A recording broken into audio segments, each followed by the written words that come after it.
एक दिन हजरत मोहम्मद मुस्तफ़ा सल्लल्लाहु अलैहि वसल्लम जंगल के करीब से गुजर रहे थे। आप सल्लल्लाहु अलैहि वसल्लम ने देखा कि एक यहूदी शिकारी ने एक हिरण को बांध रखा है। जब हुजूर सल्लल्लाहु अलैहि वसल्लम करीब गए तो हिरण रो पड़ी और अर्ज करने लगी, या रसूल अल्लाह, आज सुबह मैं अपने बच्चों को छोड़कर खुराक की तलाश में निकली थी, मगर इस यहूदी ने मुझे पकड़कर बांध दिया। सुबह से अब तक कैद में हूँ। मेरे छोटे छोटे बच्चे हैं जिन्हें मैंने दूध नहीं पिलाया। उन्हें मेरी कमी महसूस हो रही होगी। उनके गले प्यास से सूख गए होंगे। या रसूल अल्लाह, मेरी मदद फरमाइए, मुझे इजाजत दिलवाइए कि मैं जाकर अपने बच्चों को दूध पिलाऊं। हिरण्य की दर्द भरी फरियाद सुनकर रसूल अल्लाह सल्लल्लाहु अलैहि वसल्लम की आंखें नम हो गईं। आप सल्लल्लाहु अलैहि वसल्लम ने शिकारी से फरमाया, ऐ यहूदी, तूने इस मासूम हिरण को क्यों बांध रखा है? यहूदी ने जवाब दिया, मैंने इसका शिकार किया है। जंगल के जानवरों का शिकार जायज है, इसलिए मैंने इसे बांधा है। नबी करीम सल्लल्लाहु अलैहि वसल्लम ने फरमाया, क्या तू नहीं देख रहा कि यह एक माँ है? इसके थन दूध से भरे हैं।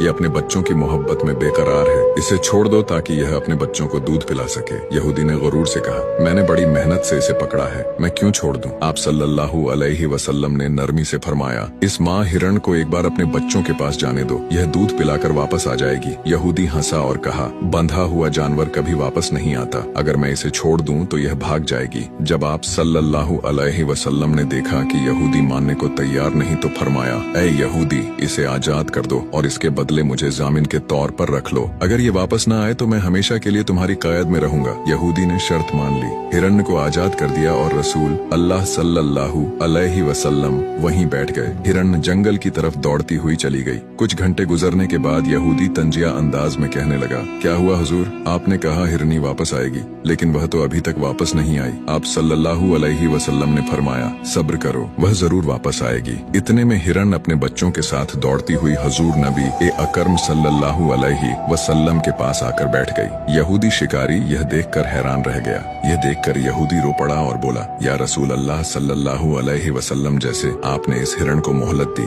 मुझे भी मोहलत दे दें ताकि मैं भी अपने बच्चों समेत आपके दर का गुलाम बन जाऊं। सुभान अल्लाह। फिर वह कलिमा पढ़कर मुसलमान हो गया।